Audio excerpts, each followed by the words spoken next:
سید المرسلین رحمت للعالمین شفیع المذنبین سید الاولین والآخرین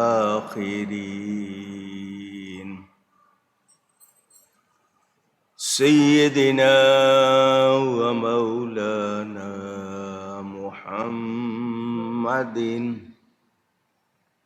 رسول رب العالمین وعلى آلہ وصحبہ اجمعین اما بعد فاعوذ باللہ من الشیطان الرجیم بسم اللہ الرحمن الرحیم قل لا يعلم من في السماوات والأرض الغيب إلا الله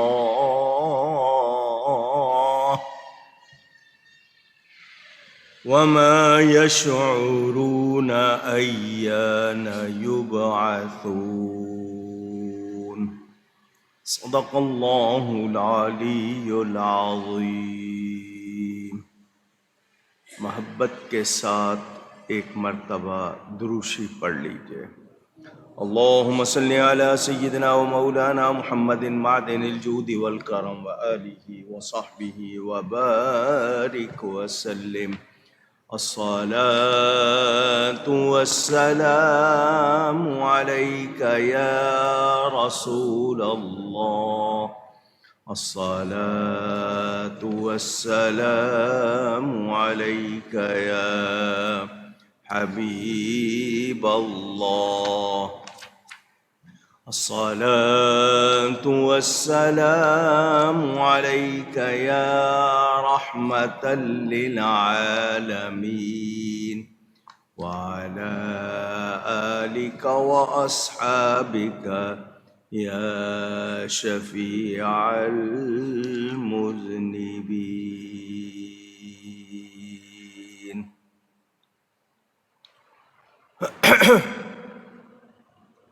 حمد و صلات کے بعد قرآن کریم کی سورۃ النمل کی تفسیر آپ سن رہے ہیں۔ آیت نمبر 65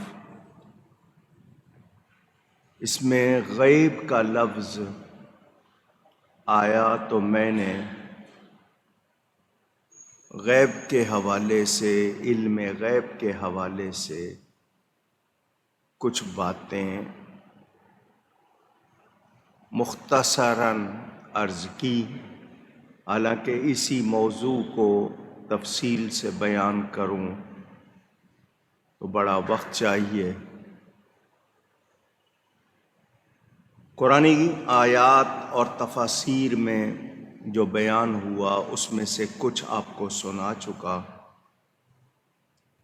اور یہ بھی بتا چکا کہ نبی کریم صلی اللہ علیہ وسلم اللہ تعالی کی عطا سے جانتے ہیں، خود سے نہیں جانتے۔ حدیثوں کا بیان، آیات اور تفاسیر آپ نے سنی۔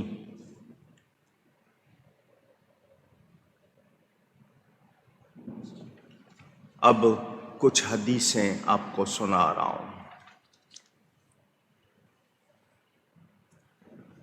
حضرت شاہ عبد الحق محدث دہلوی رحمۃ اللہ علیہ، جو حدیث میں نے آپ کو سنائی تھی کہ حضور صلی اللہ علیہ وسلم نے فرمایا کہ اللہ نے اپنی قدرت کا بے مثل ہاتھ میرے دونوں کندھوں کے درمیان رکھا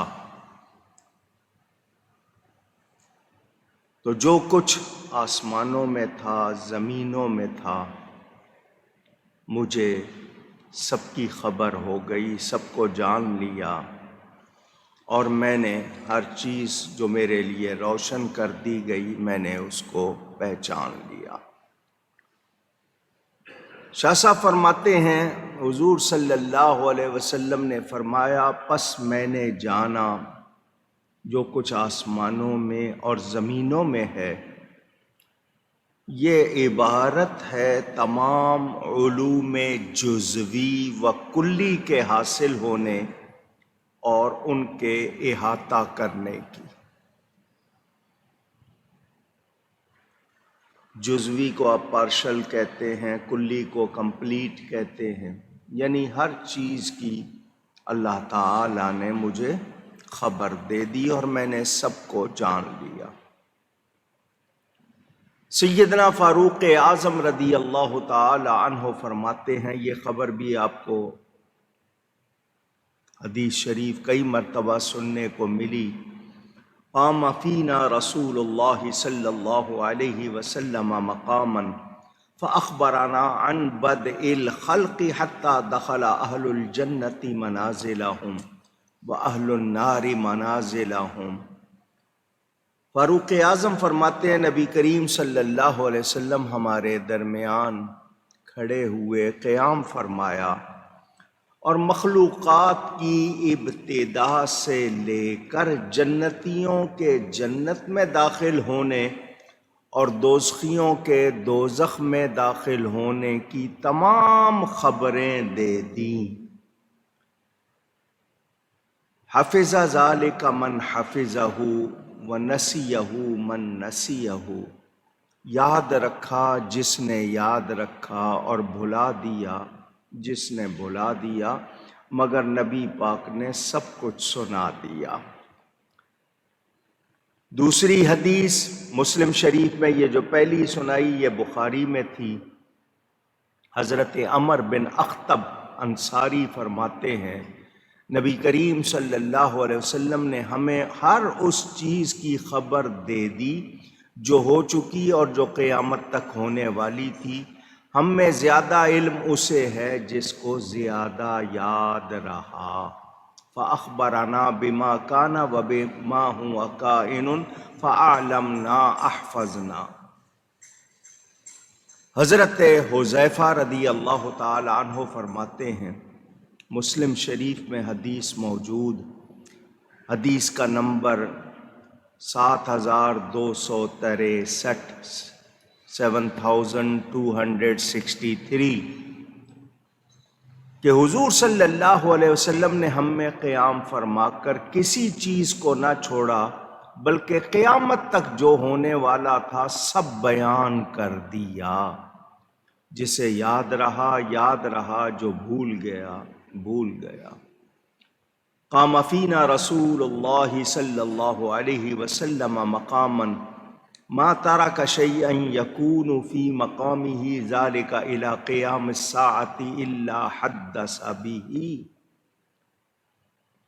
مسند احمد میں حدیث موجود، طبرانی میں موجود، حضرت ابو ذر غفاری رضی اللہ تعالی عنہ فرماتے ہیں کہ حضور صلی اللہ علیہ وسلم نے ہم سے اس حال میں مفارقت فرمائی، یعنی حضور صلی اللہ علیہ وسلم تشریف لے گئے کہ کوئی پرند ایسا نہیں جو اپنے بازو کو ہلائے مگر آپ نے ہم سے اس کا بھی ذکر فرما دیا۔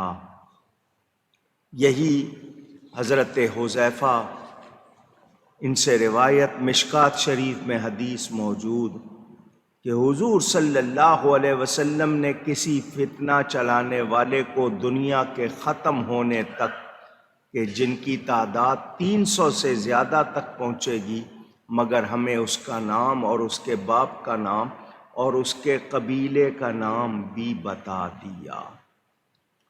یہ حدیث بھی آپ سن چکے۔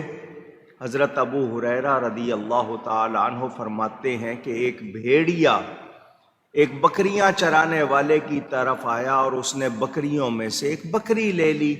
چرواہے نے اسے تلاش کیا یہاں تک کہ اس سے وہ بکری اس نے واپس چھین لی۔ حضرت ابو ہریرہ فرماتے ہیں وہ بھیڑیا اپنے مخصوص انداز میں ٹیلے پر جا بیٹھا اور اس نے اپنی دم اپنے دونوں پاؤں کے درمیان رکھ لی اور کہنے لگا، اے چرواہے، تو نے مجھ سے ایسے رزق کے چھین لینے کا ارادہ کیا جو اللہ نے مجھے عطا کیا تھا۔ چرواہے نے بھیڑیے کو بولتے ہوئے دیکھا تو کہا، خدا کی قسم، آج کی طرح عجیب حال میں نے کبھی نہیں دیکھا کہ بھیڑیا کلام کر رہا ہے۔ بھیڑیے نے کہا، اس سے زیادہ عجیب حال اس مقدس انسان کا ہے جو کھجوروں کے علاقے کے دو پہاڑوں کے درمیان مدینہ منورہ میں تمہیں ان چیزوں کی خبر دیتا ہے جو ہو چکی اور جو آئندہ ہونے والی ہے۔ یہ بھیڑیا کہہ رہا ہے۔ حضرت ابو ہریرہ فرماتے ہیں وہ آدمی یہودی تھا، حضور کی خدمت میں حاضر ہوا اور حاضر ہو کر اس نے یہ واقعہ سنایا اور مسلمان ہو گیا۔ جانور جانتا ہے کہ نبی کو سب خبر ہے، سب خبر، تو جو انکار کر رہے ہیں پھر جانوروں سے گئے گزرے ہوئے یا نہ ہوئے۔ اللہ تعالی ہدایت عطا فرمائے۔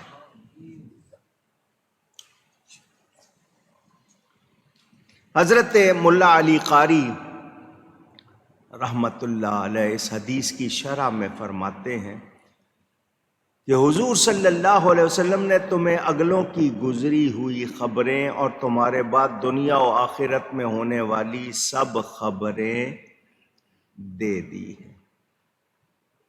یہودی ایک جانور کی زبان سے نبی کے علم غیب کو سن کر ایمان لا رہا ہے، اور اس زمانے کے لوگ آج قرآن و حدیث سن کر بھی نہ مانیں تو پھر افسوس ہے یا نہیں؟ علامہ خازن اپنی تفسیر میں ما کان اللہ لیذر المؤمنین چوتھے پارے کی اس آیت کے تحت فرماتے ہیں، قال رسول اللہ صلی اللہ علیہ وسلم عرضت علی امتی فی صورہا، کہ مجھ پر میری تمام امت اپنی اپنی صورتوں میں پیش کی گئی۔ فی التین کما عرضت علی آدم اعلمت من یؤمن بی ومن یکفر بی،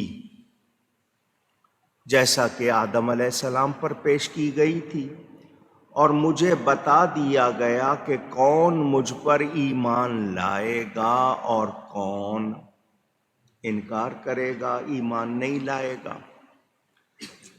فبلغ ذلک المنافقین، یہ خبر نبی کریم صلی اللہ علیہ وسلم کا یہ ارشاد منافقین کو پہنچا، ان کو یہ بات جب سننے کو ملی، قالوا استہزاء، انہوں نے تمسخر کیا، ٹھٹھا جس کو آپ مذاق کہتے ہیں، زعم محمد انہ یعلم من یؤمن بہ ومن یکفر ممن لم یخلق بعد ونحن معہ وما یعرفنا، کہنے لگے حضور صلی اللہ علیہ وسلم یہ سوچ رہے ہیں، گمان کر رہے ہیں کہ وہ ان لوگوں کے ایمان کی بھی خبر رکھتے ہیں جو ابھی پیدا نہیں ہوئے، اور ہم تو ان کے ساتھ رہتے ہیں، وہ ہمیں تو پہچانتے بھی نہیں، یا ہم سچے مومن ہیں یا نہیں، ہم نے ایمان قبول کیا ہے یا نہیں، دل کا ہمارے کیا حال ہے وہ تو ہمیں پہچانتے بھی نہیں۔ فبلغ ذالک رسول اللہ صلی اللہ علیہ وسلم، یہ بات حضور صلی اللہ علیہ وسلم نے سنی، فقال علی المنبر فحمد اللہ واثنى علیہ، حضور منبر پر رونق افروز ہوئے اور اللہ کی حمد و ثنا کر کے فرمایا، ثم قال ما بال اقوام طعنوا فی علمی، کیا حال ہے ان لوگوں کا جو میرے علم میں طعنا کرتے ہیں. لا تسألونی عن شیء فیما بینکم وبین الساعۃ الا نبأتکم بہ. دھیان سے سنیے گا. فرمایا ان قوموں کا کیا حال ہے، ان لوگوں کا کیا حال ہے جو میرے علم میں طعنا کرتی ہیں اس وقت سے لے کر قیامت تک ہونے والی کسی چیز کے بارے میں جو بھی تم مجھ سے پوچھو گے میں تمہیں اس کی خبر دوں گا. حضرت انس رضی اللہ تعالیٰ عنہ فرماتے ہیں، بخاری شریف میں ہے، فواللہ لا تسألونی عن شیء الا اخبرتکم بہ ما دمت فی مقامی ھذا. خدا کی قسم تم مجھ سے کوئی بھی چیز کے بارے میں پوچھو گے میں یہاں کھڑے کھڑے تمہیں بتاؤں گا. حضرت انس فرماتے ہیں حضور صلی اللہ علیہ وسلم نے بار بار فرمایا پوچھو پوچھو. میں نے آپ کو بتایا تھا ایک دو صحابی ایسے تھے جن کے بارے میں لوگ شبہ کرتے تھے کہ ان کا اصلی باپ کون ہے. انہوں نے کہا موقع اچھا ہے پوچھ لیا جائے تاکہ لوگوں کی تسلی ہو جائے، جو شبہ کرتے ہیں ان کا شک دور ہو جائے. حضور صلی اللہ علیہ وسلم نے جب کہا پوچھو تو وہ ان میں سے ایک شخص صحابی کھڑا ہوا، اس نے کہا من ابی، میرا باپ کون ہے؟ فرمایا ابو کا حذیفہ، تیرا باپ حذیفہ ہے. اس نے کہا آپ نے سچ کہا. لوگوں کو پتہ چل گیا کہ جو شک کرتے ہیں ان کا شک دور ہو جائے. ایک اور صحابی تھا، اس نے بھی عرض کی حضور من ابی، فرمایا ابو کا سالم، تیرا باپ سالم ہے. اس نے بھی کہا آپ نے سچ فرمایا. ایک منافق نے دیکھا جو اوپر سے کلمہ پڑھ رہا تھا دل سے مسلمان نہیں، یہ لوگ پوچھ رہے ہیں میں بھی پوچھوں. اس نے کہا این مسیری، میرا ٹھکانہ کہاں ہے، کہاں جاؤں گا میں؟ فرمایا انت فی النار، تو دوزخ میں جائے گا. حضرت عمر فاروق رضی اللہ تعالی عنہ دیکھ رہے کہ حضور کتنے جوش اور جلال میں ہیں، صحابہ رونے لگ گئے. حضور کا وہ جلال اور جوش دیکھ کر صحابہ رونے لگ گئے. حضرت عمر فاروق اپنی گھٹنوں کے بل بیٹھے حضور کے قدم پکڑ لیے اور کہا رضینا باللہ ربا وبالاسلام دینا وبمحمد صلی اللہ علیہ وسلم نبیا ورسولا. ہم راضی ہیں اس بات پہ کہ اللہ ہمارا رب، ہمارا دین اسلام اور آپ ہمارے نبی اور رسول. کیا مطلب کہ لوگوں نے مذاق بنا لیا، نبی پر شبہ کر رہے ہیں. ان کو ڈر نہیں لگ رہا، خوف نہیں آ رہا کہ یہ ایسی باتیں کر رہے ہیں جیسے امتحان لے رہے ہوتے ہیں. لیکن نبی پاک صلی اللہ علیہ وسلم کا فرمان لا تسألونی عن شیء، یہ جو لوگ جانتے ہیں گرامر کو، وہ جانتے ہیں کہ حضور صلی اللہ علیہ وسلم کے علم سے کوئی چیز باہر نہیں. کیوں کہ شیئن کا لفظ آیا ہے اور یہ گرامر میں نکرہ ہے، اور نکرہ جب نفی کے تحت آئے تو عموم کا فائدہ دیتا ہے. جیسا کہ کتب اصول، جو اصول کی کتابیں ہیں ان میں یہ واضح ہے. پتہ چلا ابتدائے کائنات سے لے کر آخر تک دخول جنت اور دوزخ تک حضور کو سب معلوم ہے، کوئی شبہ نہیں. نبی کریم صلی اللہ علیہ وسلم کے علم کو کوئی ناپ سکتا نہیں. یہ جتنا بیان ہوا نا، یہ پورے علم کا بیان نہیں، یہ اس کا کچھ حصہ ہے، اس کا کچھ. امام بوصیری قصیدہ بردہ والے کیا فرماتے ہیں؟ فَإِنَّ مِن جُودِكَ الدُّنْيَا وَضَرَّتَهَا وَمِنْ عُلُومِكَ عِلْمَ اللَّوْحِ وَالْقَلَمِ۔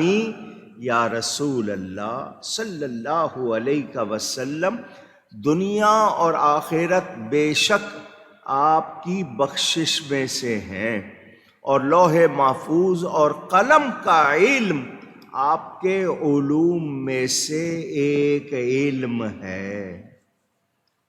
اور کتنا رب نے دیا ہے وہ دینے والا رب جانے، لینے والا نبی جانے، ہم اس کی پیمائش کر سکتے نہیں۔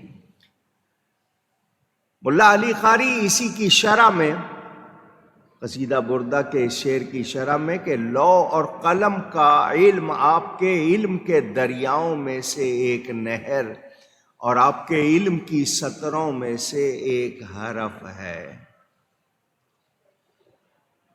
حضرت علامہ سلیمان جمل فتوحات احمدیہ میں فرماتے ہیں، اور حضور صلی اللہ علیہ وسلم کا علم تمام جہانوں، جنوں، انسانوں اور ملائکہ کے علوم کو گھیرے ہوئے ہے، کیونکہ اللہ تعالیٰ نے آپ کو تمام عالم پر، ساری کائنات پر مطلع فرمایا، اور اگلوں پچھلوں کا علم اور جو کچھ ہو چکا ہونے والا ہے سب سکھا دیا۔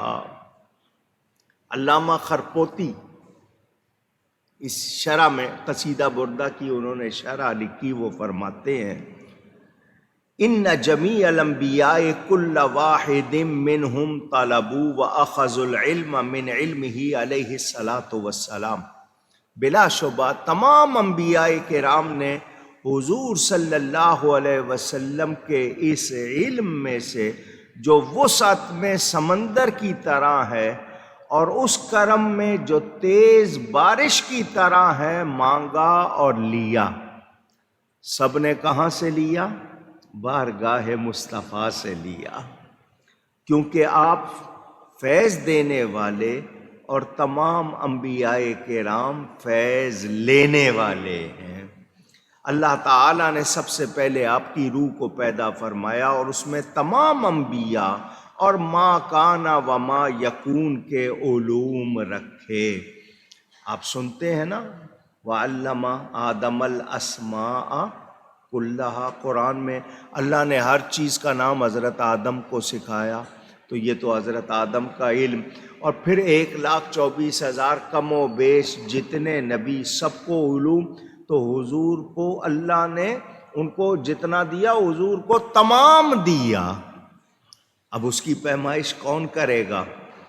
تو تمام انبیاء اور ما کانا و ما یکون، ما کانا جو ہو چکا و ما یکون جو ہونے والا، سب اللہ نے علوم حضور کو عطا کیے۔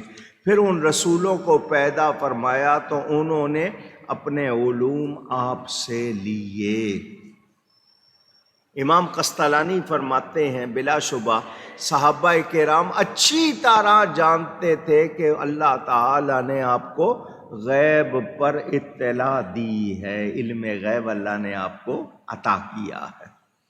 اور علامہ زرقانی فرماتے ہیں کہ متواتر احادیث اور ان کے معنی اس پر متفق ہیں کہ حضور صلی اللہ علیہ وسلم کو غیب پر اطلاع ہے۔ جن پر ایمان لانا ضروری ہے وہ یہ کہ بلا شبہ رسول اللہ صلی اللہ علیہ وسلم دنیا سے تشریف لے جانے سے پہلے جتنے علوم تھے اللہ نے آپ کو سکھائے، آپ کی ذات میں جمع کیے۔ حضور صلی اللہ علیہ وسلم اللہ کی عطا سے سب کچھ جانتے ہیں۔ میں بار بار کہہ رہا ہوں، اللہ کی عطا سے، اللہ تعالیٰ کے عطا کرنے سے اب اس کے بعد کوئی شبہ ہونا نہیں چاہیے۔ امام ربانی امام مجدد الفسانی فرماتے ہیں، جو علم غیب اللہ سبحانہ کے ساتھ خاص ہے، اللہ تعالیٰ اپنے پسندیدہ رسولوں میں سے جس کو چاہتا ہے ان کو مطلع فرماتا ہے، اور یہ قرآن سے ثابت آپ سن چکے ہیں۔ اور شیخ محقق حضرت شاہ عبدالحق محدث دہلوی فرماتے ہیں حضور صلی اللہ علیہ وسلم تمام چیزوں کے جاننے والے ہیں۔ آپ نے اللہ کی شانوں اور اس کے احکام اور اس کی صفات اور اس کے اسماء و افعال، آثار اور جمی علوم اول آخر ظاہر باطن کا احاطہ فرما لیا ہے۔ وَفَوْقَ كُلِّ ذِي عِلْمٍ عَلِيمٍ کہ اللہ نے ہر علم سے زیادہ جاننے والا بنایا، تو نبی پاک سب سے زیادہ جاننے والے ہیں۔ اور آپ پر بہت زیادہ درود و سلام ہو۔ امام ابن حجر مکی، یہ بڑے بڑے علماء جن پر پوری امت اعتبار کرتی ہے ان کی باتیں سنا رہا ہوں۔ وہ شرح ام القرآن میں لکھتے ہیں، اعلی حضرت نے خالص الاعتقاد میں اس کو لکھا کہ اللہ تعالی نے آپ کو تمام عالم پر مطلع فرمایا، تو آپ نے اولین و آخرین کا علم اور جو کچھ ہو چکا، جو کچھ ہونے والا تھا، سب جان لیا۔ میرے دوستوں اور بزرگوں، 5 چیزوں کا علم کتنا؟ کہیے گا۔ لوگ اس کے اوپر کلام کرتے ہیں، اس کو علوم خمسہ بھی کہتے ہیں۔ پہلی چیز، ان اللہ عندہ علم الساعہ، قرآن کی آیت، قیامت کا علم۔ وَيُنَزِّلُ الْغَيْثَ، بارش کب ہوگی۔ 2، وَيَعْلَمُ مَا فِي الْأَرْحَامِ، ماں کے پیٹ میں کیا ہے۔ ماذا تکسب غدا، کل کون کیا کرے گا۔ بِأَيِّ أَرْضٍ تَمُوتُ، یہ 5 باتیں دوبارہ سن لیں۔ قیامت کب آئے گی، بارش کب برسے گی، کتنی برسے گی، کہاں برسے گی، ماں کے پیٹ میں کیا ہے۔ 3، کل کیا ہوگا۔ 4، کون کہاں مرے گا۔ سمجھ آ گئی؟ قیامت کب آئے گی، بارش کب ہوگی، اور پیٹ میں کیا ہے، مادہ کے پیٹ میں لڑکا لڑکی، کل کیا ہوگا، اور کون کہاں مرے گا۔ ان کو علوم خمسہ بھی کہتے ہیں۔ قرآن کی آیت ان اللہ عندہ علم الساعہ، یہ اللہ کے پاس۔ علامہ احمد بن محمد الساوی مالکی فرماتے ہیں، الحق انہ لم یخرج نبینا صلی اللہ علیہ وسلم من الدنیا حتی اطلعہ علی تلک الخمس ولکنہ امر بکتمہا۔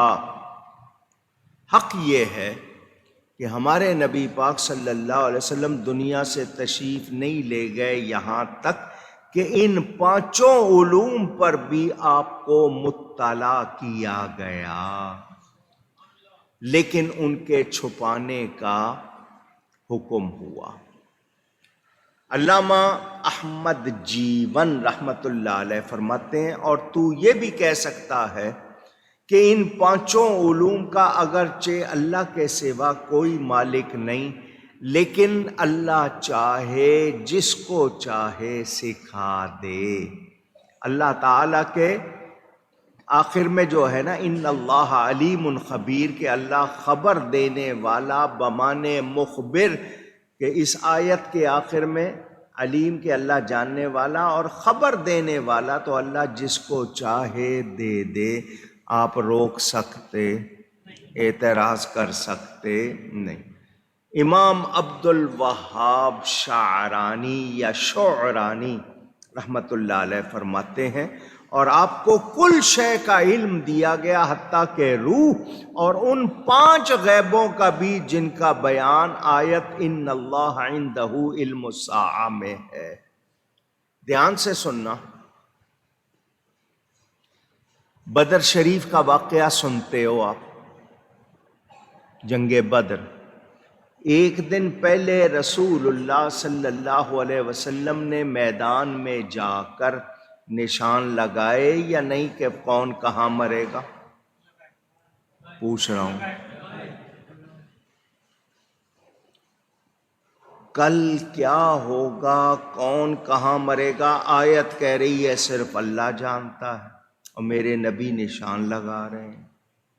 اب کیا کہو گے؟ تو یہی ماننا ہوگا کہ اللہ تعالی جس کو جتنا چاہے عطا فرمائے۔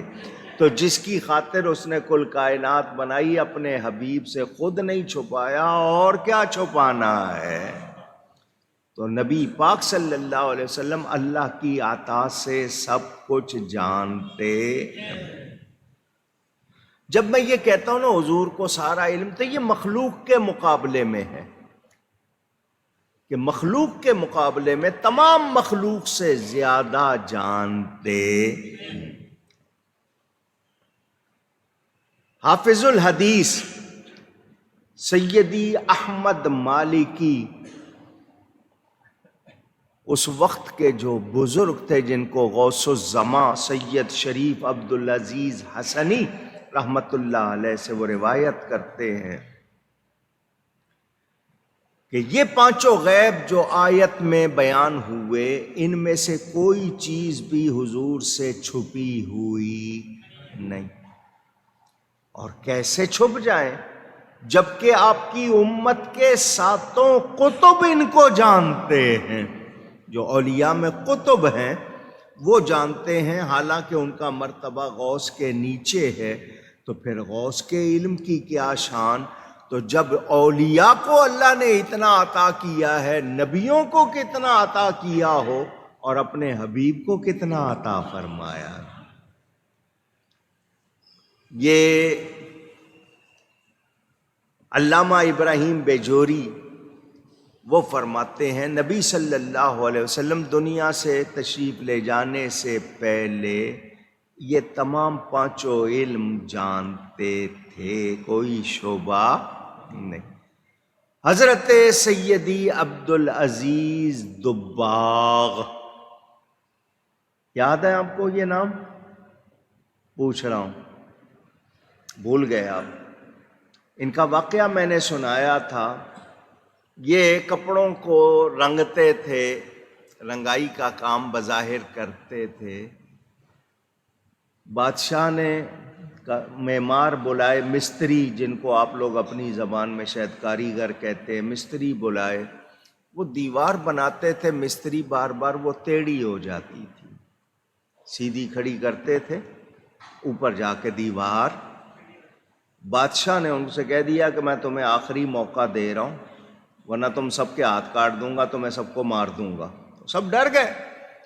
حضرت صاحب اپنے وہ کپڑے لے کے دریا کے کنارے پر آتے تھے دھونے کے لیے، ان کو دھلائی کرنے کے لیے۔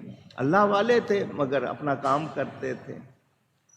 وہاں یہ سارے بیٹھے ہوئے سوچ رہے تھے کہ کل تو ہمیں مار دیا جائے گا۔ بادشاہ بڑا ناراض ہو گیا، ہم نے کئی مرتبہ کوشش کی، ہوتا کیا ہے نہیں سمجھ آتی، اوپر جا کے ٹیڑھی کیوں ہو جاتی ہے۔ تو اس بادشاہ نے تو مار دینا۔ وہ سارے منہ لٹکائے بیٹھے کہ جی بس اب مرنے کو تیار ہو جاؤ۔ حضرت صاحب ان کے پاس سے گزرے، کیا بات ہے؟ انہوں نے کہا تم اپنا کام کرو، تم کپڑے دھو رہے ہو، کپڑے رنگ رہے ہو، تمہیں کیا پتا ہم کس مشکل میں۔ انہوں نے پہچانا نہیں حضرت کو کہ یہ اللہ والے ہیں، کتنی شان والے۔ انہوں نے کہا یہ آپ اپنا کام کرو۔ فرمایا بتاؤ تو صحیح کیوں پریشان بیٹھے ہو؟ کسی نے کہا بتا تو دو، ہو سکتا ہے یہاں کے رہنے والے ہیں، کوئی حل بتا دیں ہمیں، کوئی وجہ۔ وہ ذکر کیا انہوں نے کہ جی یہ بات ہے، اور بادشاہ نے کہہ دیا کہ کل وہ ہمیں سزا دے دے گا، ہم سمجھ نہیں آتی یہ کیا ہو رہا ہے۔ فرمایا بس اتنی سی بات ہے؟ ان کا آپ کہہ رہے ہو اتنی سی بات، ہمیں اپنی جان کی پڑی ہوئی ہے کہ ہم تو اب ختم ہو جائیں گے، مار دیے جائیں گے۔ فرمایا جاؤ دیوار کے قریب جاؤ، جاؤ دیکھو دیوار کی طرف۔ آپ کے ہاتھ میں کپڑا تھا جس کو آپ نے رنگا ہوا تھا، آپ اس کو نچوڑ رہے تھے۔ آپ نے کہا دیکھتے جاؤ دیوار کو، آپ کپڑا نچوڑتے جا رہے ہیں، دیوار سیدھی ہوتی جا رہی ہے۔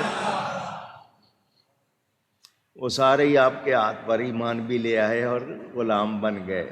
وہ فرماتے ہیں حضرت عبدالعزیز دباغ، ان کی کتاب ہے الابریز، وہ کہتے ہیں علماء ظاہر، محدثین وغیرہ یہ 5 علموں کے بارے میں آپس میں اختلاف رکھتے ہیں۔ علماء کا ایک طبقہ، ایک گروہ کہتا ہے کہ اللہ تعالیٰ نے نبی کو ان کا علم دیا تھا، وہ یہ 5 باتوں کے بارے میں بھی جانتے ہیں۔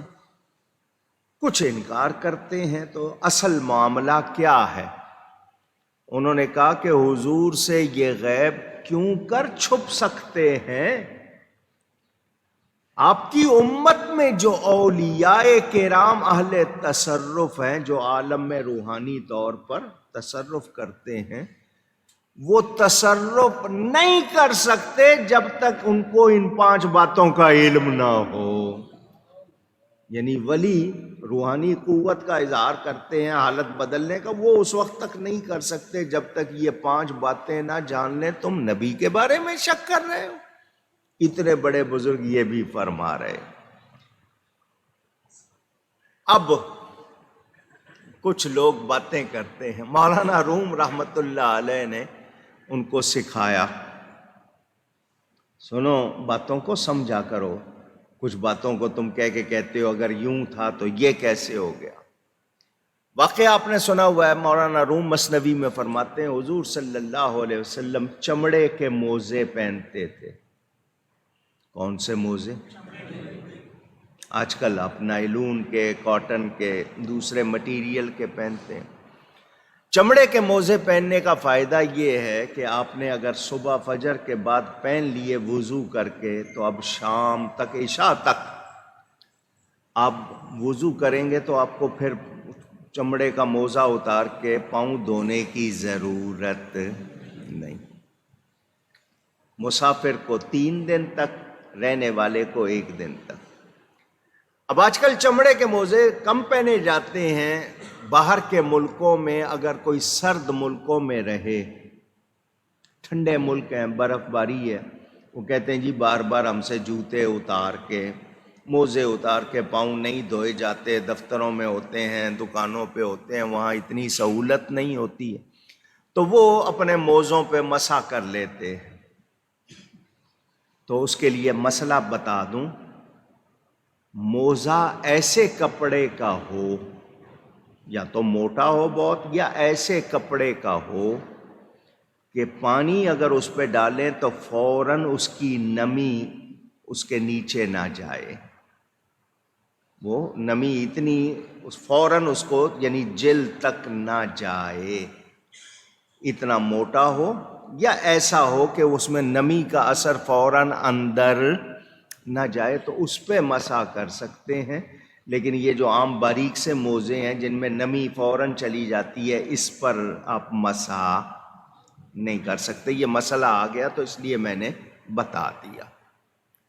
حضور صلی اللہ علیہ وسلم نے اپنے موزے شریف، جس کو آپ جوراب کہتے ہیں، ساکس کہتے ہیں، اتارے اور مسجد میں داخل ہونے کے بعد ایک کنارے پر رکھ دیے۔ نبی کریم صلی اللہ علیہ وسلم نے تازہ وضو فرمایا، نماز پڑھائی۔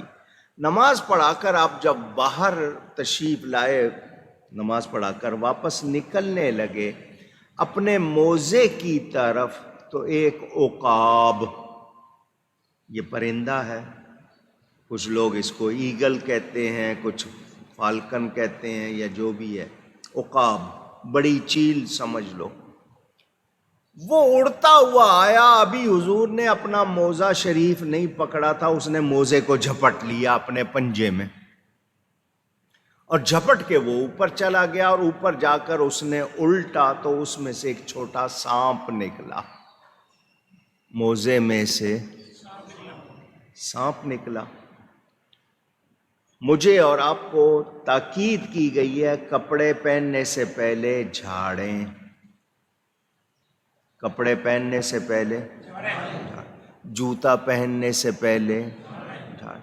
آپ رکھ دیتے ہیں، کوئی بھی جانور، کیڑا اندر ہو سکتا ہے، آپ کو کاٹ نہ لے، آپ کی حفاظت، جان کی حفاظت کے لیے تعلیم دی گئی، کپڑے جھاڑ کے پہنے، جوتے جھاڑ کے پہنے، ہمیں یہ سکھایا گیا۔ سانپ کے بارے میں مسئلہ یہ ہے کہ سانپ کو چھیڑو نہیں، سانپ کو چھیڑا ہے تو چھوڑو نہیں. سانپ کو چھیڑو نہیں، چھیڑا ہے تو چھوڑو، مارو. پھر چھوڑنا نہیں ہے اس کو، مارے، اور مار کے پھینکنا نہیں ہے، دفن کرنا ہے. مار کے کیا کرنا ہے؟ دفن. یہ مسئلہ ہے. ویسے کہیں نظر آئے تو لوگ کہتے ہیں وہ حضرت سلیمان علیہ السلام کا نام لیتے ہیں کہ اگر تو کوئی جن ہے تو چل آ جا. اگر کہیں اچانک نظر آئے تو اسے کہیں تو کوئی جن ہے تو چلا جا. سلیمان علیہ السلام کا واسطہ دے کے کہتے ہیں چلا جا. وہ نہیں جائے تو اس کا مطلب وہ جن نہیں ہے، وہ سانپ ہی ہے، پھر اس کو مارنا ہوگا یا پھر چھیڑیں نہیں. بہرحال اس نے وہ الٹا، صحابہ کرام نے اس سانپ کو مار دیا، آگے بڑھ کے اس سانپ کو مار دیا. اس عقاب نے وہ موزہ حضور کے قدموں میں لا کے رکھ دیا. پہلے لے گیا، الٹایا، اور پھر لا کر حضور کے قدموں میں رکھ دیا. مثنوی میں مولانا روم یہ واقعہ لکھتے ہیں، مار در موزہ ببینم در ہوا، نیست از من عکس تست مصطفیٰ.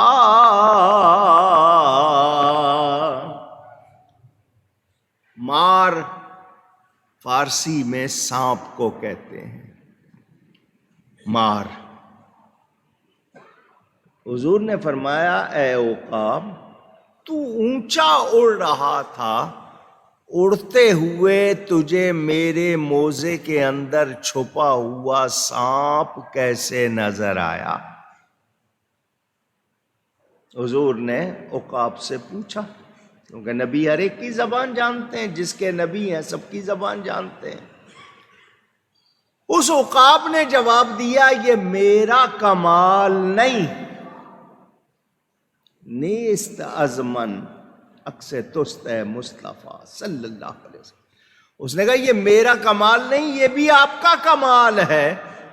آپ آ رہے تھے، آپ سے نور نکل رہا ہے، اوپر جا رہا ہے، اس نور کی روشنی میں، اس نور سے گزرا ہوں، اس نور کی وجہ سے مجھ پر سارا کچھ روشن ہو گیا، اور مجھے یہ موزے میں چھپا ہوا سانپ بھی نظر آ گیا. یہ میرا کمال نہیں، یہ بھی آپ کا کمال ہے.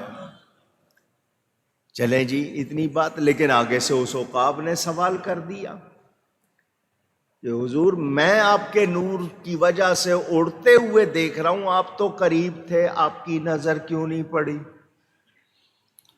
مہربانی اس کی، اس نے سوال کر دیا، ورنہ لوگ آج کہتے کہ آپ تو قریب تھے، آپ نے نہیں دیکھا، اور مجھے آپ کے نور کی وجہ سے اڑتے ہوئے نظر آ گیا. تو حضور نے کیا فرمایا؟ مولانا روم ترجمانی کرتے ہیں، گرچہ ہر غیب خدا مارا نمود، دل دری لحظہ بحق مشغول بود. فرمایا اللہ نے مجھ سے کوئی غیب چھپایا؟ حضور جواب دے رہے ہیں، گرچہ ہر غیب خدا، اللہ نے مجھے ہر غیب دکھا دیا، کوئی چیز مجھ سے نہیں چھپائی. میں اللہ کی یاد میں اتنا مشغول تھا، میری ادھر توجہ نہیں تھی، موزے کی طرف میری توجہ نہیں، میں اللہ کی یاد میں تھا. مسجد سے نماز پڑھ کے نکلنا، اللہ کی یاد میں، اس کے ذکر میں تھا، ادھر میرا دھیان نہیں. اب سنیں، جب دھیان نہیں ہے تو کیا اس کو لا علمی کہیں گے؟ اونچی. تو جو لوگ لا علمی کہتے ہیں ان کو سوچنا چاہیے. میں اس کی تفصیل میں بہت سی باتیں پیش کر سکتا ہوں۔ آج جو لوگ اعتراض کرتے ہیں، کتنی باتیں ان کو معلوم ہوتی ہیں مگر توجہ نہیں ہوتی ہے تو اس وقت وہ کہہ پاتے نہیں۔ تو اس کو یہ کہنا کہ علم نہیں، یہ ثابت نہیں ہوتا۔ امام ملا علی قاری شیخ ابو عبداللہ شیرازی سے نقل فرماتے ہیں، وہ کہتے ہیں ہمارا عقیدہ یہ ہے کہ اللہ کا بندہ مقامات میں ترقی پاتا ہے، اولیاء روحانی درجے طے کرتے ہیں، جب وہ خاص صفت روحانی تک پہنچ جاتا ہے تو اللہ تعالیٰ اسے علم غیب عطا فرما دیتا۔ شاہ ولی اللہ محدث دہلوی، ان کی کتاب فیوض الحرمین، اردو ترجمہ ملتا ہے۔ وہ شاہ صاحب کیونکہ تھانوی جگہ جگہ لکھتا ہے میں ولی اللہ ہی ہوں، ولی اللہ ہی ہوں، اس لیے سنا رہا ہوں کہ جو اپنے آپ کو ولی اللہ ہی کہتے ہیں ذرا سنیں۔ شاہ صاحب فرماتے ہیں، وہ کہتے ہیں مجھ پر حضور صلی اللہ علیہ وسلم کی بارگاہ اقدس سے فائز ہوا کہ بندہ کیوں کر اپنی جگہ سے مقام قدس تک یعنی اعلیٰ مقام تک ترقی کرتا ہے۔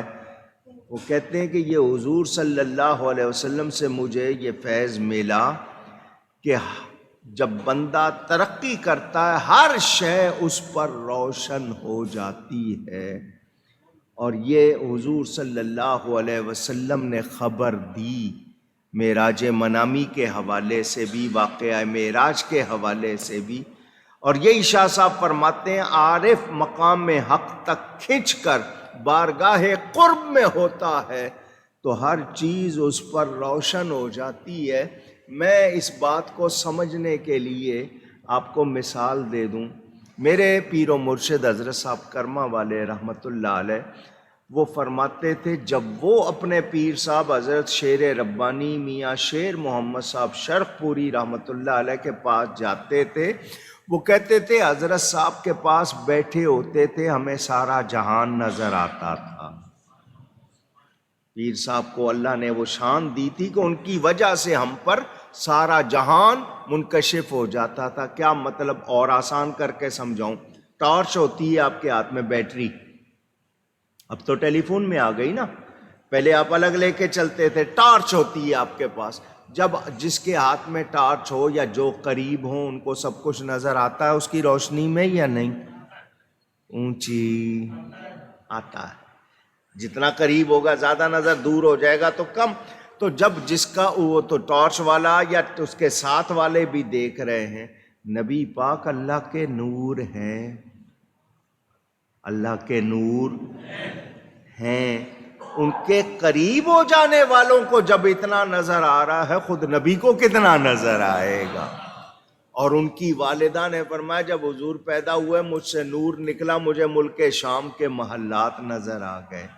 تو آج جو انکار کر رہے ہیں یہ لوگ سوچتے نہیں، دھیان نہیں دیتے۔ شاہ صاحب فرماتے ہیں ولیوں میں ایک درجہ آتا ہے جب وہ فرد بن جاتا ہے، اس کے خصوصیات، اس کی خاص باتوں میں یہ ہے کہ وہ تمام نشاط عنصری جسمانی پر غالب ہوتا ہے، یعنی اس کی جتنی بھی جسمانی ساخت وغیرہ ہے، تو اس کو کیا کمال ہوتا ہے کہ اس میں اللہ تعالی ہر عزم میں، ہمارے ہاتھ میں کتنا کمال، ولی کے ہاتھ کا کمال، کیونکہ اللہ فرماتا ہے اس کا ہاتھ میں بن جاتا ہوں، اس کے کان، تو ان کا کمال بہت زیادہ ہوتا ہے۔ تو نبیوں کے بارے میں جاننے کے لیے تو بہت اونچی شان، وہ فرماتے ہیں غیر انبیاء میں وراثت انبیاء کے منصب پہ ہیں، جیسے مجدد ہونا، قطب ہونا، اور ہر علم و حال کی حقیقت کو پہنچ جانا۔ اس سے آپ اندازہ کریں کہ حضور صلی اللہ علیہ وسلم کتنی شان رکھتے ہیں۔ اِنَّ عَيْنَيَّ فِي اللَّوْحِ الْمَحْفُوظ، غوث پاک فرماتے ہیں میری نظر لوح محفوظ پر جمی رہتی ہے۔ تو جب نبی کے بچوں غلاموں کی یہ شان ہے، آقا کی کتنی شان ہوگی۔ دیوبندی مکتب فکر سے، اسکول آف تھاٹ سے تعلق رکھنے والے حاجی امداد اللہ صاحب مہاجر مکی کو اپنا پیر کہتے ہیں۔ مان بھی لیتے تو بڑی اچھی بات تھی، کہتے ضرور ہیں۔ وہ پیر صاحب اپنی کتاب شمائم امدادیہ میں لکھتے ہیں، ذرا ان کے پیر کا جملہ سننا بڑے کام کا ہے۔ وہ فرماتے ہیں لوگ کہتے ہیں علم غیب انبیاء اولیاء کو نہیں ہوتا، میں کہتا ہوں اہل حق جس طرف نظر کرتے ہیں دریافت و ادراک غیبیات کا ان کو ہوتا ہے۔ اصل میں یہ علم حق کیا مطلب؟ جو ان کی شان بڑی ہے لوگ ان پہ شبہ کرتے ہیں، جو اللہ کے بندے بن جائیں، سچے ہو جائیں، ان کو اللہ تعالیٰ سب کچھ دکھا دیتا ہے۔ یہ وہ کہہ رہے ہیں۔ دارالعلوم دیوبند پہ قبضہ کر کے اس کے بانی کہلانے والے جناب محمد قاسم نانوتوی صاحب کی کتاب ہے تحذیر الناس، اس میں وہ کیا لکھتے ہیں؟ علوم اولین اور ہیں علوم آخرین، اور ہیں پہلے اور بعد والے اور، لیکن وہ سب علوم جتنے بھی علوم ہیں حضور صلی اللہ علیہ وسلم میں مجتمع ہیں، یعنی نبی کی ذات میں سارے موجود ہیں۔ ایک طرف یہ لکھ رہے ہو، دوسری طرف انکار کر رہے ہو۔ یہی نانوتوی صاحب فیوز قاسمیہ میں لکھتے ہیں جناب سرور کائنات علیہ وعلی آلہ الصلاۃ والتسلیمات ہر چند بشر تھے مگر خیر البشر خدا کے منظور نظر تھے۔ خداوند کریم نے اپنے سب کمالوں سے حصہ کامل ان کو عطا فرمایا، من جملہ کمالات علم جو اول درجے کا کمال ہے، اپنے ہی علم میں سے ان کو مرحمت کیا۔ چنانچہ وما ینطق عن الہوی ان ہوا الا وحی یوحی، اس دعوے کے لیے دلیل کامل ہے۔ اس صورت میں آپ کا علم وہ خدا ہی کا علم ہوا اور آپ کا کہا وہ خدا ہی کا کہا نکلا۔ آیت اللہ فرماتا ہے میرا یہ حبیب اپنی خواہش سے اپنے لب نہیں ہلاتا، اس کے ہونٹ کب ہلتے ہیں؟ جب ہماری وحی ہوتی ہے۔ وہ کہہ رہے ہیں یہ آیت دلیل ہے کہ جو آپ جانتے ہیں وہ رب کا علم، جو آپ کہتے ہیں وہ رب کا فرمان، منہ نبی کا ہے، سب کچھ خدا کا ہے۔ آپ نے وہ بھی سن لیا۔ علم احکام و شرائع، علم ذات و صفات و افعال جناب باری عز اسمہ و اسرار حقانی کونیہ وغیرہ وغیرہ، یہ لکھ رہے ہیں جناب حسین احمد، جن کو مدنی کہتے ہیں علماء دیوبند والے۔ وہ کہتے ہیں حضور صلی اللہ علیہ وسلم کا وہ رتبہ نہ کسی مخلوق کو نصیب ہوا اور نہ ہوگا، اور ماں سوا اس کے جتنے کمالات ہیں سب میں بعد خدا کے حضور کا مرتبہ ہے، کوئی مخلوق آپ کے ہم پلہ نہیں۔ تمہارے بڑے کہہ رہے ہیں نبی پاک اللہ کی عطا سے سب کچھ جانتے ہیں۔ والد صاحب قبلہ نے کتاب لکھی ہے ذکر جمیل، اس میں حضور کے سینہ مبارک کا حال لکھا ہے۔ حضور کے سینہ مبارک کا، اس پر اگر تھوڑی سی توجہ کریں، یہ جو سینہ مبارک کا حال ہے یہ حضرت شاہ عبدالعزیز محدث دہلوی اور مولانا ابو محمد عبدالحق حقانی، انہوں نے یہ باتیں لکھی ہیں، میں صرف جھلکی دکھاؤں گا۔ وہ کہتے ہیں حضور کے سینہ اقدس کو ایک بڑا عظیم الشان رفیع الشان محل سمجھو، اس میں 12 کمرے، اس محل میں کتنے کمرے؟ اور ہر کمرے میں ایک مجلس ہو، اور اس مجلس کے حاکم اعلیٰ نبی پاک ہوں، تو اس کو کیسے سمجھو گے؟ وہ کہتے ہیں کمرہ اول، اس میں ایک عظیم الشان شہنشاہ تشریف فرما ہے کہ روئے زمین کے سارے بادشاہ ادب سے ان کے سامنے دست بستہ کا مطلب ہاتھ باندھے کھڑے ہیں، اور ان سے سیکھ رہے ہیں کہ دنیا میں حکومت کیسے ہوگی، یہ کاروبار حکومت کیسے ہوگا۔ وہ بادشاہ کون ہے؟ وہ نبی پاک صلی اللہ علیہ وسلم۔ دوسرا کمرہ، کہ دوسرے کمرے میں ایک بہت ہی قابل حکیم تشریف فرما ہے، دانا۔ تو ساری دنیا کے لوگ سیکھنے والے سیاست، تدبیر، منزل، آداب، اخلاق اور دیگر جتنے بھی ہیں ان سے سیکھ رہے ہیں، وہ بھی حضور صلی اللہ علیہ وسلم۔ تیسرے کمرے میں ایک بہت بڑے جج، وقار کے ساتھ، تو جتنے دنیا کے جج، قاضی، فیصلہ کرنے والے وہ۔ چوتھے کمرے میں ایک سب سے بڑے عالم، مفتی، فتویٰ دینے والے۔ پانچویں میں ایک محتسب باوقار مسند حکومت پر کہ لوگوں کو کیسے سزا دینی ہے، کیسے فیصلے کرنے ہیں۔ چھٹے کمرے میں بہترین، بہت اچھی آواز والے قاری، دنیا بھر کے قاری ان سے سیکھ رہے ہیں قرآن کیسے پڑھنا ہے۔ ساتویں کمرے میں عبادت گزار ایک ہستی تشریف فرما کہ دنیا والے عبادت کیسی کرنی ہے، فرض، واجب، نوافل وغیرہ۔ آٹھویں کمرے میں ایک عارف کامل کہ اللہ کو پہچاننا کیسے ہے اور ساری کائنات کو سمجھنا کیسے ہے۔ نویں کمرے میں ایک عالم و فاضل واعظ کے کیسے بیان کرنا ہے لوگوں کے سامنے، کس طرح ان کو سکھانا ہے۔ 10ویں کمرے میں ایک مرشد کامل، پیر و مرشد، جو یعنی لوگوں کی کس طرح آنے والوں کی تربیت کرنی ہے۔ 11ویں کمرے میں ایک اولو العزم، رفیع الشان، خاتم نبوت، تمام نبیوں کے ساتھ تشریف رکھتے ہیں اور نبی ان سے سیکھ رہے ہیں۔ 12ویں کمرے میں ایک نور کا پیکر ہے، تشریف فرما ہے۔ اللہ تعالیٰ نے جن کو اپنا محبوب بنایا ہے ان سے ساری دنیا کے لوگ آ کے محبتیں سیکھ رہے ہیں، سلوک سیکھ رہے ہیں۔ یہ 12 کمرے انہوں نے بنا کر بتایا کہ نبی کے سینے کے ان 12 کمروں میں سے ذرا سی بھی، سوئی کے ناکے کے برابر بھی تمہیں جھلک مل جائے گی، تمہارا بیڑا پار ہو جائے گا۔ کتنا، کس نے کتنا لیا، کتنا سیکھا نبی سے، ہم اندازہ کر سکتے نہیں۔ اب میں خلاصہ کروں، کیونکہ اس موضوع پر ویسے تو متعدد کتابیں علماء نے لکھی، سمجھایا۔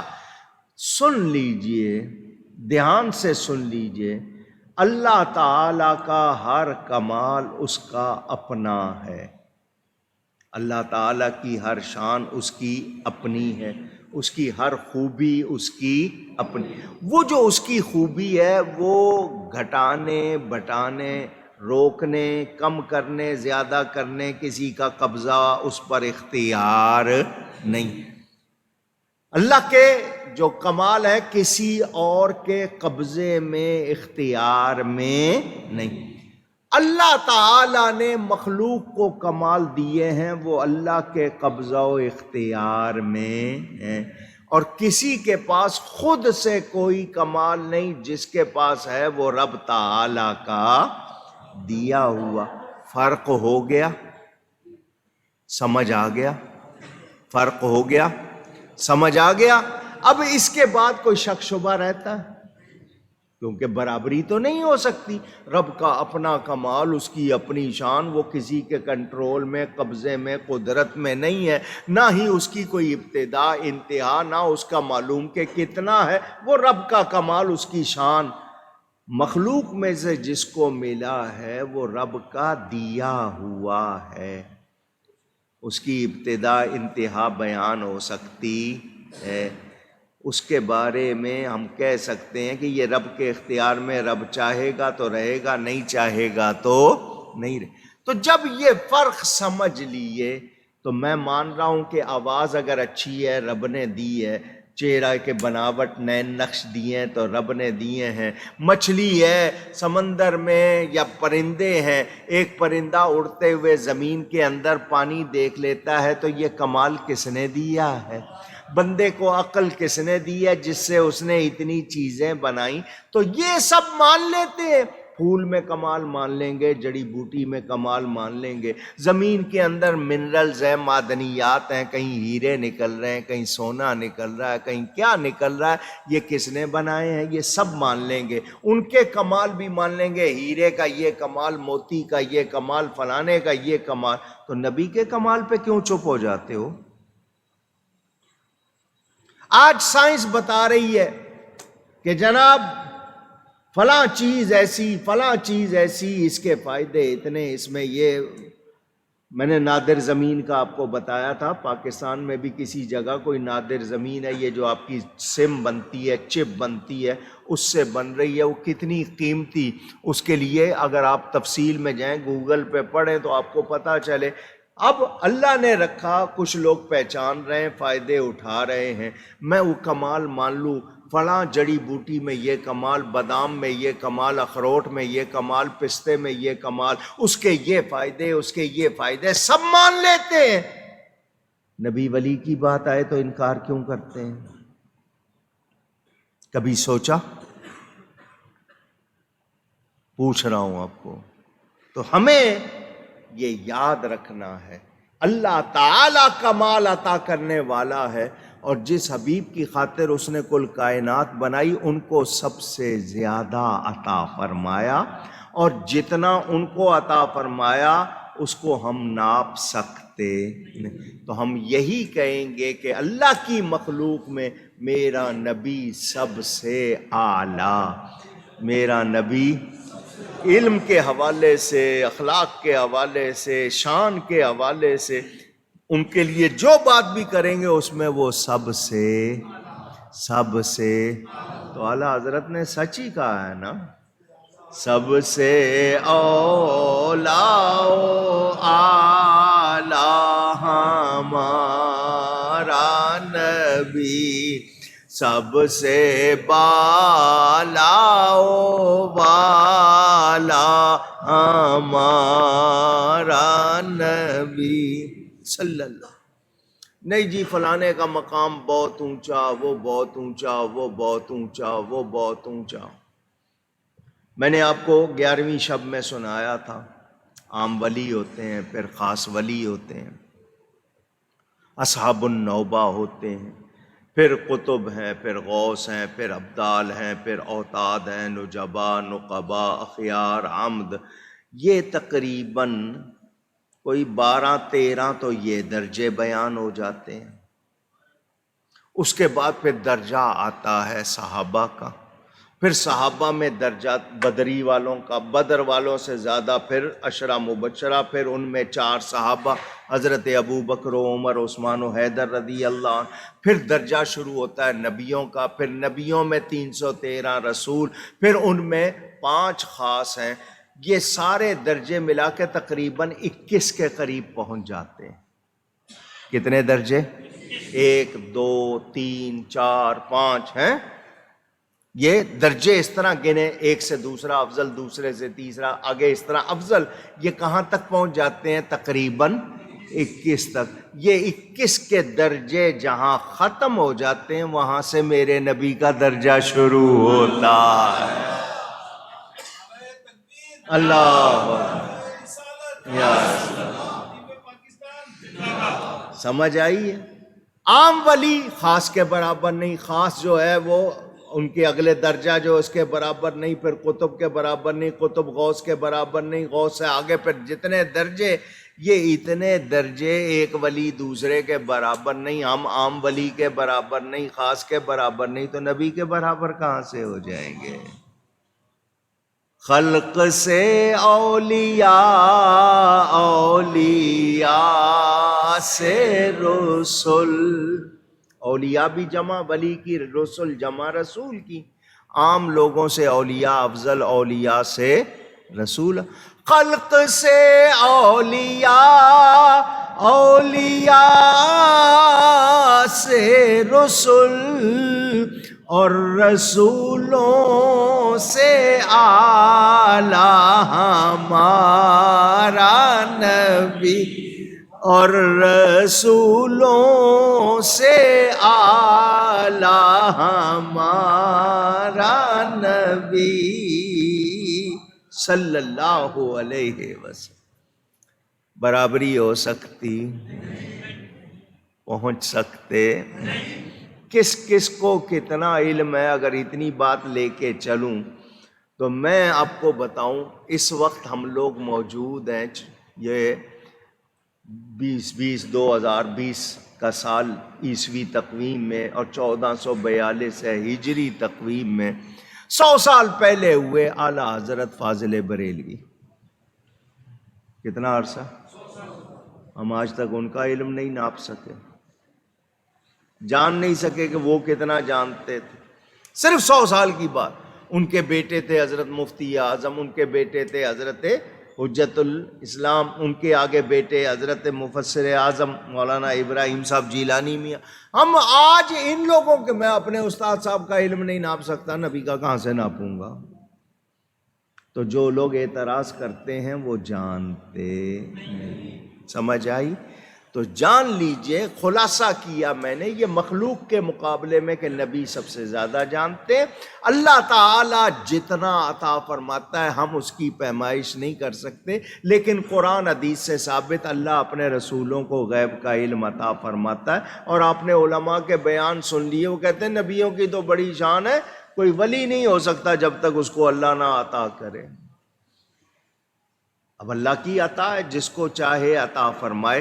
انکار کرنے والے درست نہیں ہیں، درست نہیں۔ اللہ تعالیٰ ارشاد فرماتا ہے قُلْ لَا يَعْلَمُ مَنْ فِي السَّمَاوَاتِ وَالْأَرْضِ الْغَيْبَ إِلَّا اللَّهُ۔ محبوبہ فرما دیجئے خود سے غیب نہیں جانتے جو کوئی آسمانوں اور زمین میں ہیں مگر اللہ۔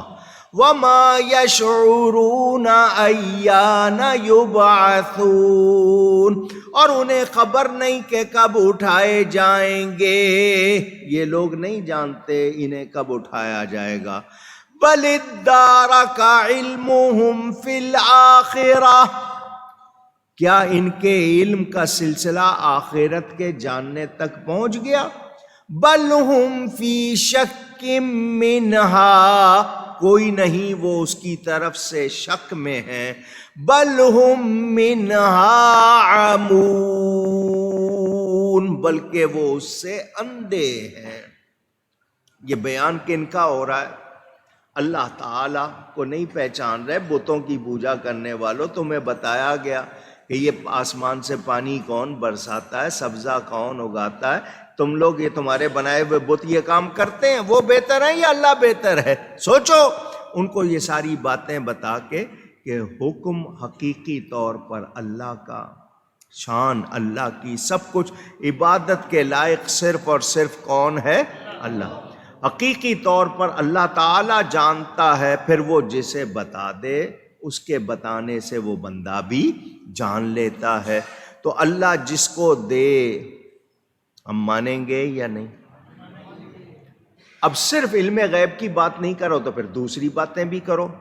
قرآن میں ہے ان الحکم الا للہ، حکم صرف آواز، اللہ کا نام لیں پر محبت سے، حکم کس کا ہے؟ صرف، پھر کسی اور کو حکم چلانا نہیں چاہیے۔ حکومت یہ لفظ کیسے بن گیا؟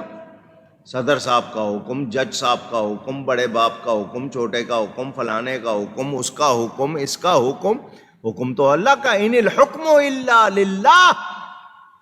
قرآن میں اگر صرف کہو نا کہ جی غیب صرف اللہ جانتا ہے، تو حکم پھر کس کا ہے حقیقت میں؟ اونچی، تبارک الذی بیدہ الملک، بڑی برکت والی ہے وہ ذات جس کے ہاتھ میں ملک ہے، جس کے قبضے میں ملک ہے۔ تم قبضے میں کس کا ہے؟ اللہ کے۔ تو پھر میرا ملک، تمہارا ملک، اس کا ملک، اس کا ملک، پھر یہ باتیں کیا ہوں گی؟ حکم بھی اللہ کا، ملک بھی، تو پھر یہ دوسروں کی حکومت کیوں ہے، دوسروں کے ملک کیوں ہیں؟ یہ کیوں باتیں کر رہے ہو؟ حقیقی حاکم اللہ ہے۔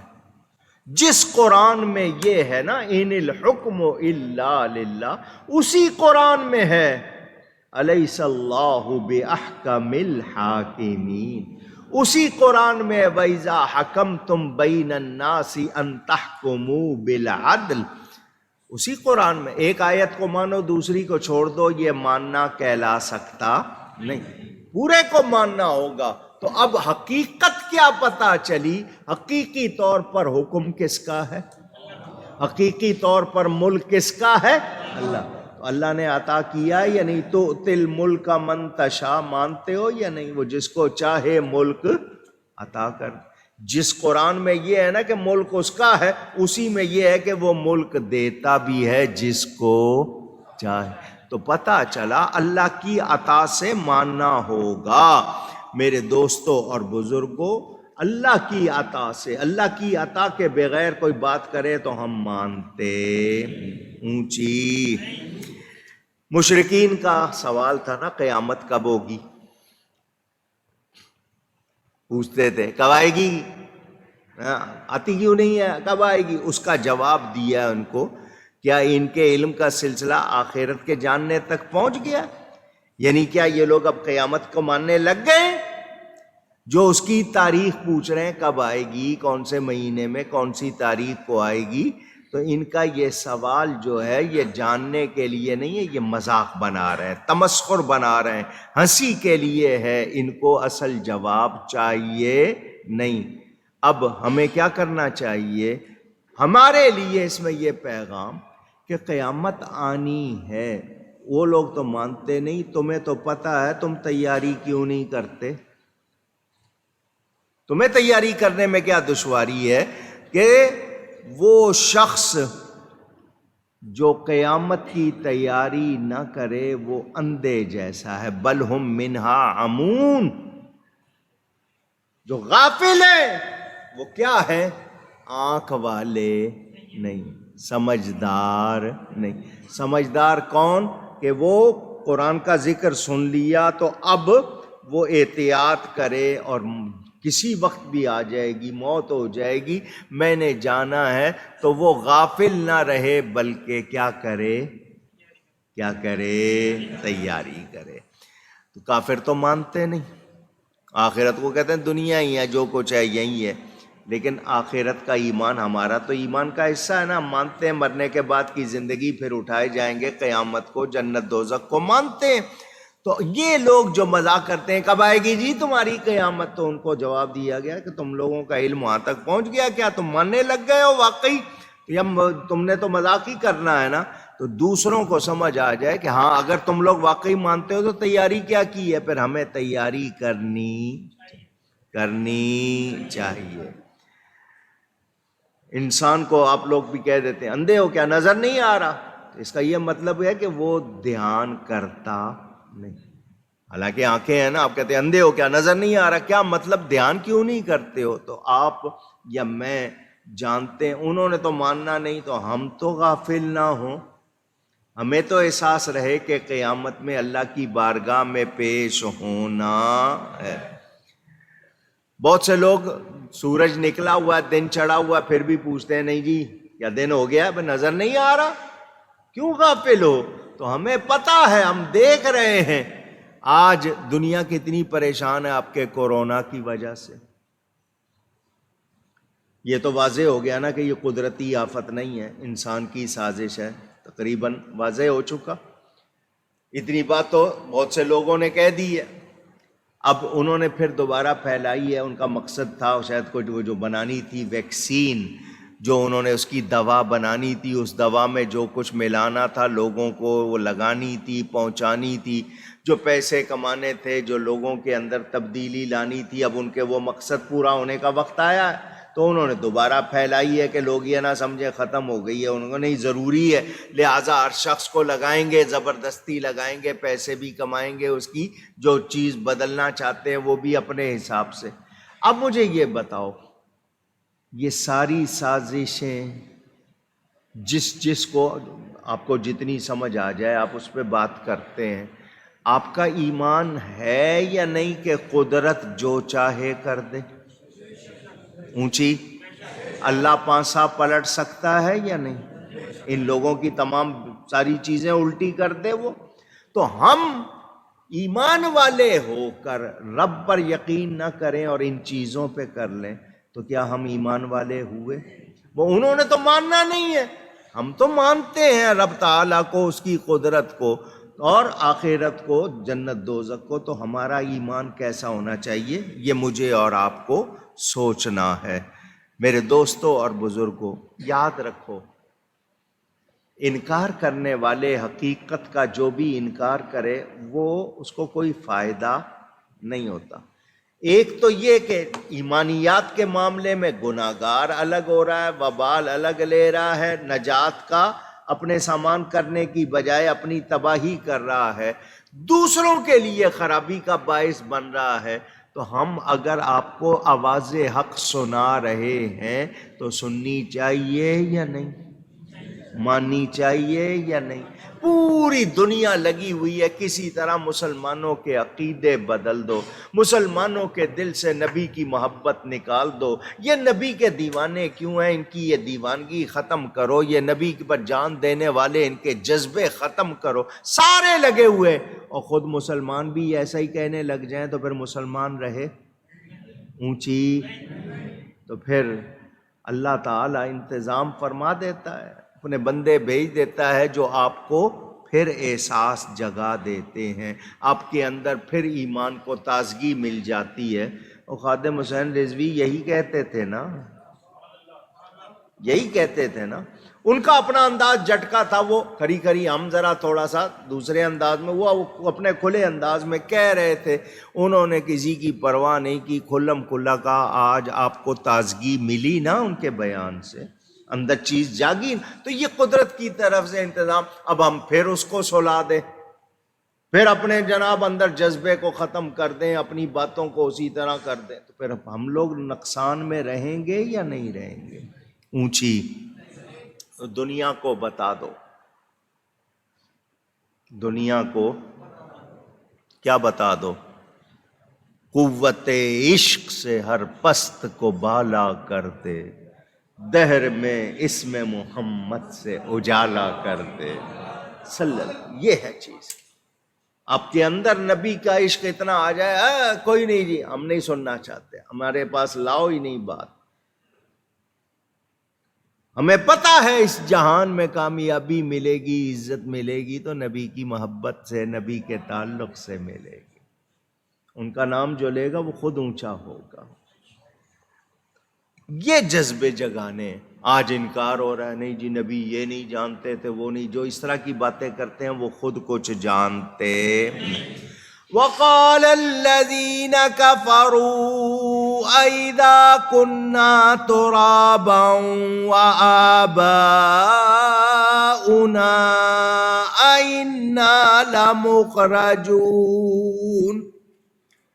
اور کافر بولے کیا جب ہم اور ہمارے باپ دادا مٹی ہو جائیں گے کیا ہم پھر نکالے جائیں گے؟ قیامت کا انکار۔ صرف آیتیں سن لیں، تفسیر بعد میں۔ لَقَدْ وُعِدْنَا هَذَا نَحْنُ وَآبَاؤُنَا مِنْ قَبْلُ، بے شک اس کا وعدہ دیا گیا ہم کو اور ہم سے پہلے ہمارے باپ داداؤں کو۔